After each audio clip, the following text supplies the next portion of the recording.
Welcome back to Walking and Chewing. Today I have with me Donna Nitchun, and we're going to talk a little bit about this past Sunday's sermon, which is on Isaiah 40. One of the great texts of hope and comfort in the scriptures. And what I love about what Joel did with that text was that he really flipped it for the way that we usually look at that text. Usually, when I come to that text, I see in that text truths about who I am. Focus on ourselves. Exactly. Right? And it's not that that's not there, but the fundamental truths that are really sort of the whole infrastructure of that whole text are all about who God is. Yes. And about sort of how that changes what it means for us in the midst of difficulty and trial. Now, I know that there's a particular point in this sermon, and I won't ruin it, but I want you to talk a little bit about sort of how that impacted you and what happened on Sunday. You're absolutely right. The point of our lives should be focused on God and His goodness and His sovereignty, His love. We do tend to just focus on ourselves and our miserable sin, which He is taken care of, which is one of the points of the sermon. Another is that God is our shepherd if we'll only let Him. When I walked into the church, I happened to walk in at the front because it was late. They let me in, which was unusual. And I chose to sit in a seat right across from a man who was by himself. Uh-oh, Rain, let's see if we can do this quickly. I thought maybe I should sit with that man, but I didn't want to get up and move across the aisle, but the thought kept occurring to me. There was a moment in the sermon when Joel suggested that we meet and greet each other, so I got up and moved across the aisle and sat with this man. At the end of the service, we started talking, and I think Joel primed the pump by saying there were people all around us who could help us if we only would let them.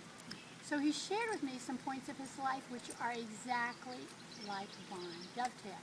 He had 2 children who are not walking with the Lord, who were raised in a Christian home, and it's grieving him. He has a grandson that he can't talk to about God. In fact, his wife is staying at the son's home because they couldn't bring the boy to church. That is my story right now. I have 2 children who are not walking with the Lord. I'm grieving. I have a grandson I can't talk to about God, but God has been teaching me some things that I could share with him. One beggar telling another beggar where to get bread. And these lessons were, first of all, regret is the persistence of the impossible. We cannot look back. The past belongs to God. Give it to Him and trust Him to use it. And He will. He uses everything. I say the problems in our lives are the fertilizer for the fruit and flowers He's going to grow to His glory. So I shared with this man that, and also the fact that there's a difference between concerns and responsibilities. No longer responsible for his sons, he's concerned. Love them where they are, like God loves us. When they accuse them of failure, say, you're absolutely right, I'm sorry I hurt you, and that will draw them to him. So at the end, both of us left encouraged by our good God. I love what, I just love how, in the context of the sermon about the shepherd providing for us care in the sheep around us, God is doing that exact same thing.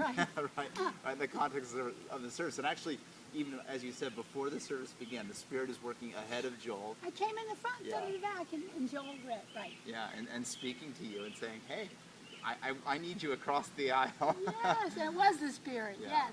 Yeah, so what a wonderful truth about our Good Shepherd, and what a wonderful reality that God has, in that small moment, God has knit together His children, His sheep. Yeah. And it's God's story. Amen. Well, I hope you have a wonderful day on this Wednesday. I look forward to talking with you next week. Bye.